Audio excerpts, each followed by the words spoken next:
Assalamualaikum warahmatullahi wabarakatuh. Perkenalkan, saya Novia Dewi Kusuma, nomor induk mahasiswa 2119193. Saya dari kelas TKM B. Saya di sini akan menjelaskan mengenai bab 4, yaitu kepemimpinan dalam manajemen MMT. Kesuksesan penerapan MMT sangat tergantung pada komitmen pimpinan puncak dan memanage perencanaan, implementasi, monitoring, dan evaluasi hasil pelaksanaannya.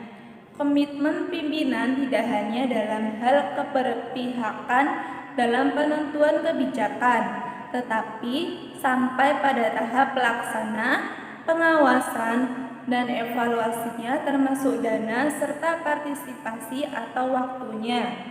Secara umum, kepemimpinan dan manajemen MMT mempunyai kekhasan dibandingkan dengan kepemimpinan dan manajemen pada umumnya.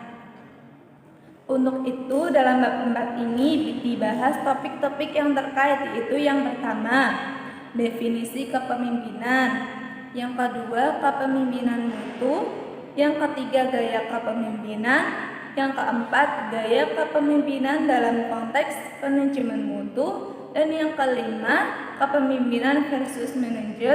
Kemudian yang keenam, membangun kepengikutan atau followership. Kita masuk ke yang pertama, yaitu definisi kepemimpinan. Goetz dan Davis dalam bukunya Introduction to Total Quality Management mendefinisikan leadership is the ability to inspire people to make a total, willing and voluntary commitment to accomplishing or exceeding organizational goals. Definisi mengartikan kepemimpinan atau leadership adalah kemampuan menginspirasi orang-orang agar mempunyai keinginan yang total, komitmen yang sukarela untuk mencapai target, bahkan melebihi tujuan-tujuan organisasi. Kata penting dalam definisi ini menurut Goetz adalah menginspirasi, yang diartikan motivasi yang sudah terinternalisasikan ke dalam diri setiap anggota organisasi, sehingga kemauan dan komitmen tumbuh dari dalam diri mereka. Berbeda dengan terminologi motivasi yang lebih bermakna dorongan eksternal sehingga tidak bertahan lama sewaktu tidak ada stimulus eksternal. Di sini lebih menunjukkan rasa memiliki terhadap organisasi. Bila ada rasa memiliki dari setiap karyawan, maka mereka akan bergerak dengan sendirinya untuk bersama-sama anggota lainnya mencapai tujuan organisasi. Memasuki yang kedua, yaitu kepemimpinan mutu. Arcaro dalam bukunya Quality in Education mendefinisikan a quality leader is a person who measures his or her success by the success of the individuals within an organization. Kepemimpinan mutu adalah seorang yang mengukur kesuksesannya dengan kesuksesan staf yang dipimpin dalam organisasinya.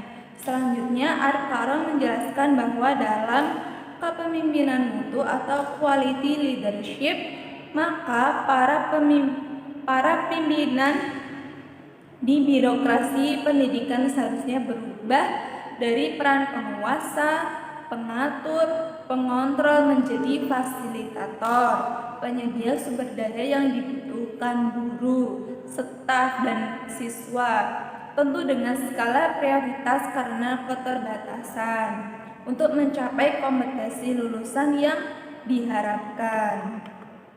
Dengan demikian, peran birokrat pendidikan dalam makna kepemimpinan yang peduli mutu adalah Arcaro diilustrasikan sebagai piramida terbalik kepemimpinan mutu.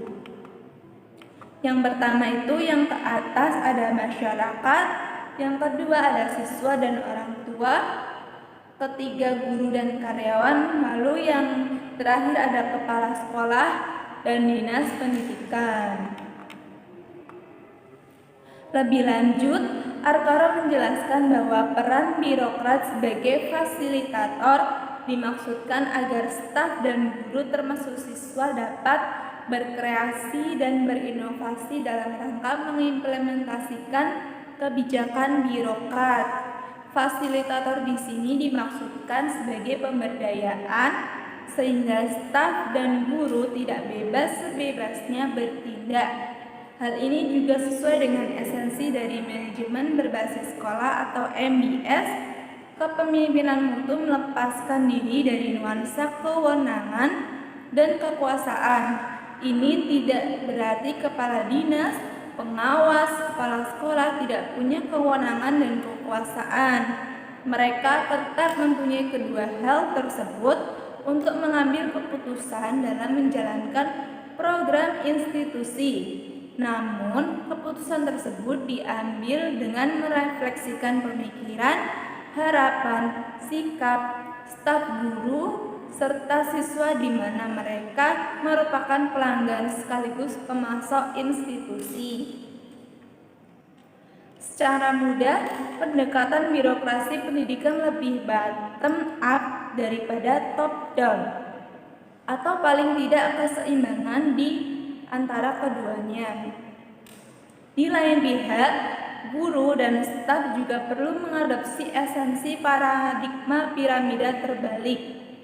Guru dan staf pun harus memperlakukan siswa sebagai pelanggan. Mereka perlu mengkomunikasikan visi, misi, dan program sekolah dan mengakomodasi masukan mereka sehingga visi, misi, dan program dirumuskan sekolah menjadi milik semua pihak termasuk para siswa. Dengan demikian diharapkan siswa secara sukarela berkontribusi mewujudkannya. Peran guru di sini sama dengan peran birokrat pendidikan terhadap mereka atau guru, yaitu memfasilitasi pelanggan, dalam hal ini siswa, untuk berkreasi dan berinovasi mencapai tujuan pembelajaran. Sebagai kesimpulan, dalam kepemimpinan mutu Arkara menegaskan bahwa setiap individu dalam institusi adalah pemimpin. Setiap individu harus memperlakukan pihak lain sebagai pelanggan dan sekaligus menyadari bahwa dirinya adalah pemasok bagi pelanggannya tadi. Setiap individu difasilitasi, diberdayakan untuk berkreatif dan berinisiatif mencapai tujuan atau bagian dari institusi. Setiap individu bertanggung jawab untuk berperan aktif menghilangkan setiap penghambat untuk mencapai kinerja yang unggul. Memasuki yang ketiga yaitu gaya kepemimpinan. Gaya kepemimpinan adalah bagaimana pemimpin berinteraksi. Banyak sebutan untuk berbagai gaya kepemimpinan. Dari banyak sebutan tersebut, Gates dan Davis mengkategorikan ke dalam 5 gaya kepemimpinan, yaitu autokratik, demokratik, partisipatif, orientasi tujuan, dan situasional, dan diilustrasikan sebagai berikut. Yang pertama, autokratik. Gaya kepemimpinan autokratik disebut juga diktatorial, dan sebagian orang menyamakan gaya dengan militeristik. Pemimpin dengan gaya ini mengambil keputusan tanpa meminta pertimbangan orang atau karyawan yang harus mengerjakan keputusan tersebut atau terkena akibat dari keputusan tersebut. Pemimpin ini menyuruh orang mengerjakan secara patuh apa yang ia katakan. Kritik terhadap gaya kepemimpinan ini bahwa walaupun gaya ini mungkin berhasil pada kondisi tertentu, tetapi tidak akan berlangsung dengan jangka panjang. Gaya kepemimpinan ini tidak sesuai untuk konteks kepemimpinan mutu. Kemudian yang kedua ada gaya demokratik. Gaya kepemimpinan demokratik juga sering disebut gaya konsultatif atau konsensus. Dalam mengambil keputusan, pemimpin dengan gaya ini akan melibatkan orang yang akan melaksanakan atau terkena dampak keputusan tersebut. Jadi, pemimpin ini mengambil keputusan setelah ia menerima masukan dan saran dari anggota kelompok yang dipimpinnya. Kritik dari gaya kepemimpinan ini, keputusan diambil dengan konsensus mayoritas anggota bisa jadi belum tentu yang terbaik dan pula bisa jadi bukan keputusan yang tepat atau benar bagi perusahaan. Kemudian yang ketiga ada gaya partisipatif. Gaya kepemimpinan partisipatif sering disebut dengan gaya terbuka, bebas, dan tidak digiring atau non-direktif. Pemimpin dengan gaya ini tidak banyak mengontrol proses pengambilan keputusan. Dia lebih cenderung menyediakan informasi yang terkait dengan masalah dan memberi kesempatan anggota tim mengambil strategi untuk memecahkannya. Tugas pemimpin pada gaya ini adalah memfasilitasi tim menghasilkan konsensus dengan asumsi bahwa anggota tim akan lebih dapat menerima tanggung jawab untuk merumuskan strategi memecahkan solusi. Kritik terhadap gaya ini adalah perlu waktu yang lama untuk mencapai konsensus dan akan berjalan baik manakala semua staf yang dilibatkan komit untuk mencapai tujuan organisasi. Kemudian yang keempat ada gaya orientasi tujuan. Gaya kepemimpinan orientasi tujuan ini disebut juga orientasi hasil, orientasi sasaran, atau manajemen by objective atau MBO. Gaya kepemimpinan ini meminta anggotanya fokus pada tujuan yang sedang ditargetkan. Pimpinan dan staf hanya fokus membicarakan strategi yang pasti dan secara terukur akan berkontribusi terhadap pencapaian sasaran organisasi yang sedang ditargetkan. Hal-hal personal dan lainnya yang tidak terkait sasaran organisasi yang tidak didiskusikan. Kritik terhadap gaya kepemimpinan ini adalah ketika tim fokus pada tujuan yang spesifik secara intens yang dianggap penting, hal atau masalah lain yang lebih besar bisa lepas dari perhatian mereka. Untuk kepemimpinan mutu, gaya kepemimpinan ini dianggap terlalu fokus pada hal yang sempit dan dapat jadi fokus pada masalah yang salah. Kemudian yang kelima, gaya situasional. Gaya kepemimpinan situasional ini disebut juga gaya kepemimpinan cair atau kontingensi. Pemimpin ini memilih gaya pendekatan sesuai dengan situasi yang ada di saat memberikan perintahnya. Identifikasi situasi atau lingkungan didasarkan pada hal-hal berikut. Yang pertama itu hubungan pimpinan dan anggota tim. Yang kedua, bagaimana persisnya tindakan dilakukan harus sesuai dengan spesifik petunjuknya. Yang ketiga, besarnya kewenangan yang dipimpin pimpinan dengan anggota tim. Jenis gaya kepemimpinan yang mana yang dipilih pimpinan tergantung situasi mana yang dominan dari faktor-faktor di atas. Pada situasi yang berbeda, pemimpin yang sama akan memilih gaya kepemimpinan yang berbeda. Kepemimpinan mutu akan menolak gaya kepemimpinan ini. Kritik terhadap gaya kepemimpinan ini hanya berbasis pada kepentingan jangka pendek daripada menyelesaikan persoalan jangka panjang. Memasuki bagian yang keempat, yaitu gaya kepemimpinan dalam konteks mutu terpadu. Pada setting mutu mutu terpadu atau total quality, gaya kepemimpinan yang sesuai menurut Geertz dan Davis adalah partisipatif tingkat tinggi, dengan arti mencari masukan dari para staf yang sudah diberdayakan terlebih. Pada gaya kepemimpinan situasional yang tradisional, pimpinan hanya menerima input saja tanpa pemberdayaan staf yang terencana dan menerus.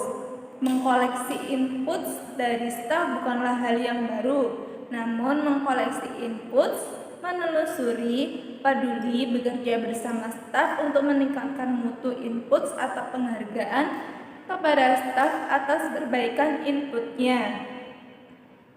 Ini semua adalah gaya kepemimpinan partisipatif tingkat tinggi, di mana semestinya diterapkan di dalam setting kepemimpinan mutu terpadu.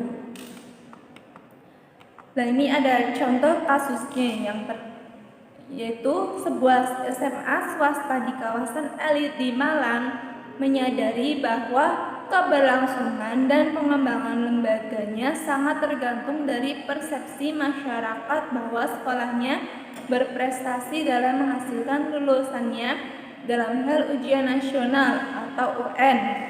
Banyaknya lulusannya yang diterima di PT ternama, prestasi kejuaraan tingkat provinsi dalam cabang dalam olahraga dan seni maupun sosial keagamaan.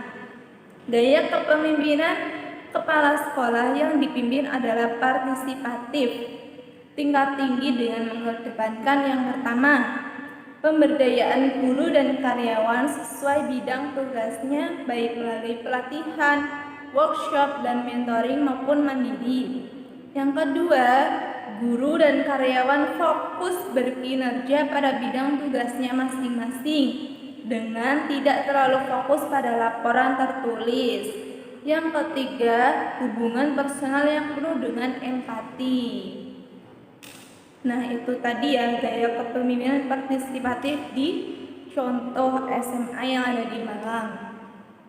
Masuki yang kelima, yaitu kepemimpinan versus manajemen. Kepemimpinan dan manajemen diperlukan dalam mengimplementasikan MMT. Birokrat pendidikan sekali waktu berposisi sebagai pemimpin dan lain waktu perlu menjadi manajer.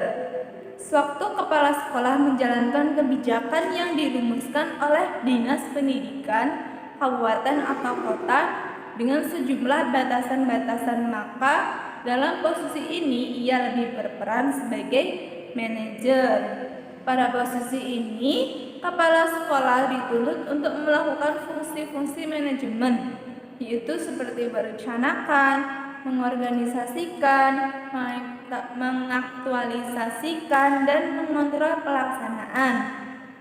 Di waktu kepala sekolah harus memilih strategi dan taktik dalam mengimplementasikan kebijakan Dinas Pendidikan dan dikaitkan dengan perumusan visi dan misi sekolah, maka kepala sekolah tersebut lebih berperan sebagai pemimpin.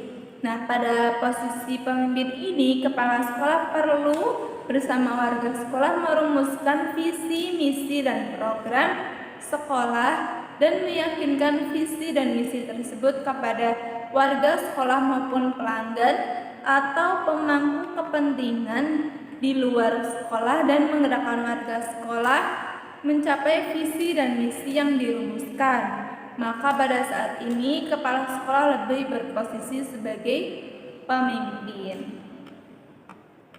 Demikian pula untuk para guru. Sewaktu mereka menerapkan kebijakan sekolah, maka posisi mereka adalah sebagai manajer. Namun, sewaktu para guru mengajak siswa untuk merumuskan aturan kelas untuk mencapai efektivitas pembelajaran, maka mereka lebih berperan sebagai pemimpin.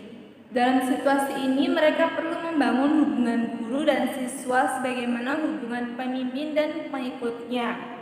Untuk menumbuhkan rasa respek, jujur, percaya bahwa yang diajarkan membawa kebaikan, komitmen diri pada siswa bahwa yang diajarkan membawa membawa kebaikan, komitmen diri pada siswa bahwa apa yang diajarkan guru membawa kebaikan bagi peningkatan mutu. Untuk itu, birokrat pendidikan termasuk kepala sekolah dan guru perlu mampu memahami secara rinci kepemimpinan dan manajer, apa persamaan dan perbedaan antar keduanya. Kemudian akan dijelaskan perbedaan peran pemimpin dan manajer. Yang pertama, pemimpin. Pemimpin adalah asli, sedangkan manajer adalah copy.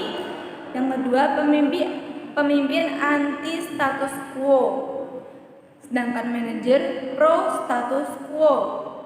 Yang ketiga, menggerakkan sesuatu yang benar, do the right things, sedangkan manajer mengerjakan sesuatu dengan benar, do the things right. Yang keempat, pemimpin mengembangkan, sedangkan manajer memelihara. Yang kelima, pemimpin mengilhami, sedangkan manajer mengendalikan. Yang keenam, pemimpin melakukan inovasi, sedangkan manajer mengelola. Yang ketujuh, pemimpin orientasinya jangka panjang, sedangkan manajer orientasi jangka pendek. Yang kedelapan, pemimpin fokus pada manusia, sedangkan manajer fokus pada sistem. Yang kesembilan, pemimpin fokus pada apa dan mengapa, sedangkan manajer fokus pada bagaimana dan kapan. Secara narasi, dalam konteks kepemimpinan mutu 9 karakter dapat dijelaskan. Yang pertama, pemimpin adalah asli. Maknanya, pemimpin perlu mempunyai ide, menggali dan merumuskan gagasan dan menuangkan dalam program-program jangka panjang dan menengah dengan pendekatan partisipatif sebagaimana dijelaskan pada sub-sub gaya kepemimpinan. Sedangkan manajer adalah menjabarkan program jangka panjang dan menengah ke dalam program tahunan. Ini artinya manajer menerjemahkan atau mengkopi ide pemimpin dan dijabarkannya menjadi program operasional, direncanakan, diorganisasi dan dilaksanakan. Yang kedua, pemimpin anti status quo atau anti kemapanan. Maknanya, pemimpin selalu berpikir, berupaya melakukan perubahan pada organisasi menuju keadaan yang lebih baik. Ia meyakini bahwa perubahan adalah keniscayaan. Tiada hal yang abadi atau tidak berubah kecuali perubahan itu sendiri.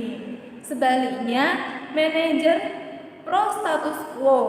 Maknanya, manajer memerlukan keadaan organisasi yang stabil untuk dapat mengimplementasikan rencana atau plan atau program organisasi, termasuk dilanjutkan monitoring dan evaluasi program.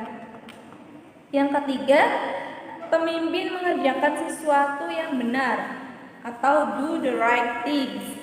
Maknanya, pemimpin punya keyakinan bahwa yang ia lakukan adalah sesuatu yang benar, sesuatu yang akan membawa kebaikan bagi pengikutnya.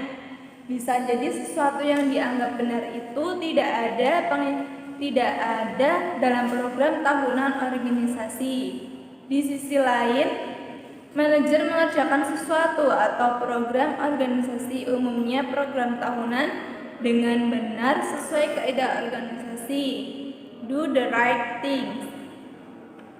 Yang keempat, pemimpin mengembangkan organisasi. Maknanya, pemimpin berpikir dan berupaya mengembangkan potensi pengikutnya melalui organisasi. Sedangkan manajer memelihara semua sumber daya, memanfaatkannya secara optimum untuk mencapai tujuan organisasi yang telah diprogramkan. Yang kelima, pemimpin mengilhami pengikutnya dalam konteks organisasi, staf dan karyawan untuk memunculkan ide, gagasan, inovasi mereka untuk memajukan organisasi. Sedangkan manajer cenderung mengendalikan staf dan karyawan untuk mengeksekusi program organisasi. Kemudian yang keenam, pemimpin melakukan inovasi. Maknanya, pemimpin terus melakukan pembaharuan, untuk kemajuan organisasi. Nah, sementara manajer cenderung mengelola yang ada untuk melaksanakan program organisasi secara efektif dan efisien. Manajer tidak tertarik untuk melakukan inovasi karena inovasi cenderung beresiko dan penuh ketidakpastian sehingga tidak selamanya berhasil positif bagi organisasi, bahkan mungkin sebaliknya akan merugikan organisasi. Kemudian yang ketujuh, pemimpin berorientasi jangka panjang. Maknanya pemimpin perlu melihat jauh ke depan untuk dapat merumuskan visi organisasi yang visioner, mentransformasikan nilai-nilai organisasi saat ini ke masa jauh ke depan. Manajer cenderung fokus pada program jangka pendek yang harus dilaksanakan saat ini. Bagaimana program organisasi dapat dilaksanakan dengan baik dan kapan dapat diselesaikan mencapai tujuan yang diharapkan. Kemudian yang kedelapan, pemimpin fokus pada manusia. Maknanya pemimpin peduli nasib, kesejahteraan dan pengembangan karir staf dan karyawan. Sedangkan manajer fokus pada sistem, prosedur, aturan untuk menjalankan program dengan benar. Kemudian yang terakhir ada pemimpin fokus pada apa dan mengapa, yaitu fokus pada rasional, alasan pengembalian suatu kebijakan organisasi yang harus sesuai dengan nilai-nilai, falsafah, ideologi organisasi. Sedangkan manajer fokus pada bagaimana program organisasi dapat dilaksanakan secara efektif mencapai tujuan. Juga manajer fokus kapan tujuan program dapat dicapai. Pencapaian program yang lebih awal berarti keuntungan sebaliknya. Bila pencapaian program melewati batas waktu yang direncanakan, berarti kerugian bagi organisasi. Nah, perbandingan yang kontradiktif untuk karakteristik pemimpin dan manajer di atas adalah hanya untuk memperjelas esensi konsep. Pada kenyataannya, seorang kepala, direktur, bahkan jabatan manajer sendiri umumnya mempunyai dua peran, yaitu sebagai pemimpin sekaligus manajer dengan porsi yang bervariasi sesuai dengan besar kecilnya organisasi, sehingga untuk memajukan pendidikan, semua birokrat dan pelaku pendidikan juga perlu memainkan peran dengan baik sebagai pemimpin dan juga sekaligus manajer. Nah, memasuki yang terakhir yaitu yang keenam, membangun kepengikutan atau followership. Seorang manajer dapat menjadi pemimpin apabila anggota kelompok berkeinginan tetap setia mengikutinya. Keinginan mengikuti atau followership harus dibangun dan dipelihara. Berikut deskripsi beberapa hal terkait dengan hal tersebut ya. Yang pertama, pemimpin dan popularitas.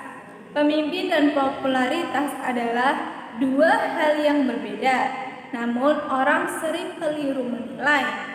Salah satu yang penting dimengerti dari kedua hal tersebut dalam memimpin adalah keinginan yang menerus jangka panjang untuk mengikuti ajakan seseorang tumbuh karena kualitas kepemimpinan daripada popularitas. Pemimpin yang baik bisa jadi populer, tetapi ia masih mendapat respek. Sehingga tidak semua pemimpin baik pasti populer, tetapi ia pasti mendapat respek dari pengikutnya. Kemudian Doss dan Davis menggambarkan dan mendeskripsikan cara membangun karakteristik kepemimpinan untuk memperoleh respek dari pengikutnya. Secara rinci, masing-masing dari 8 karakter dapat dijelaskan. Yang pertama, kepedulian terhadap tujuan. Pemimpin yang sukses mempunyai kepekaan yang tinggi terhadap tujuan organisasi.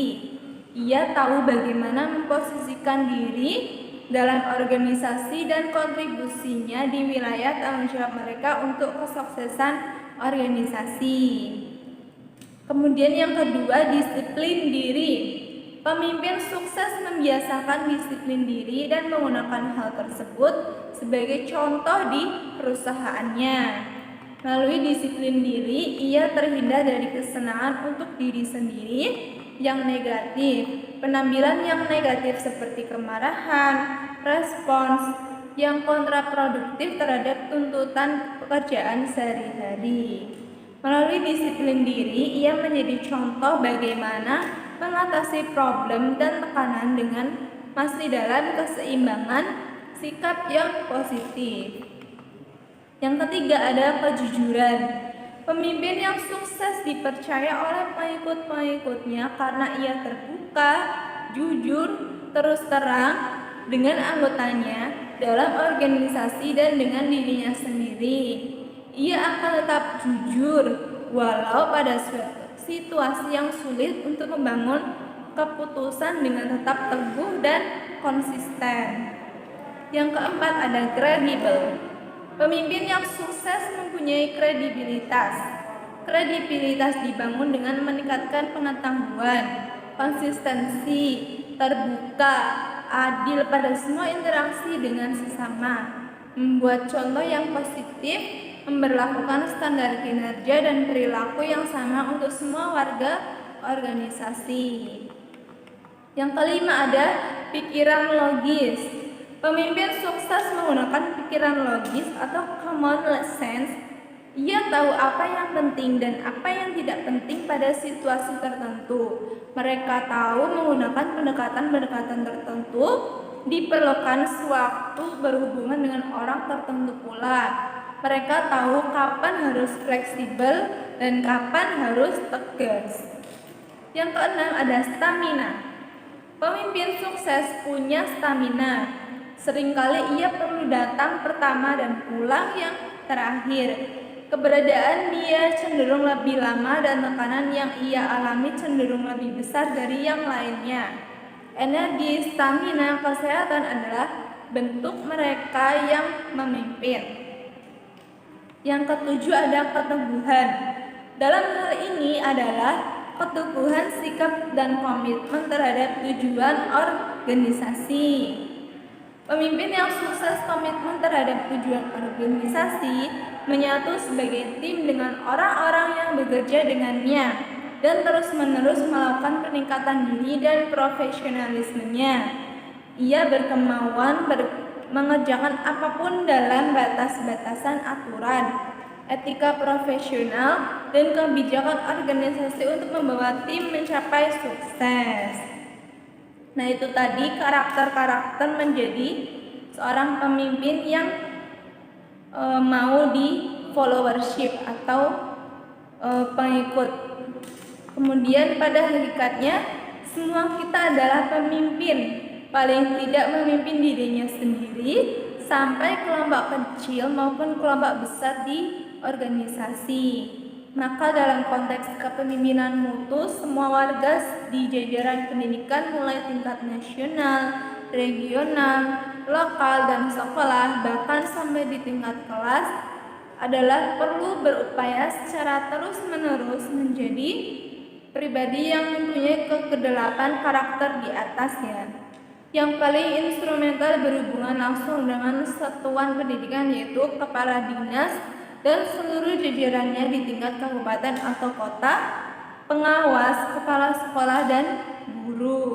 Dalam paradigma piramida terbalik, dan secara kepala sekolah akan selalu fokus tujuan, disiplin, jujur, kredibel, berpikir logis, dan seterusnya, sehingga ia menjadi contoh atau role model dalam memfasilitasi guru, staf, dan siswanya untuk mengoptimalkan potensi mereka untuk mencapai bahkan melampaui tujuan yang ditargetkan. Di tingkat kelas, pemimpin adalah guru. Untuk itu, guru pun perlu mempunyai 8 karakteristik yang tadi untuk menjadi contoh.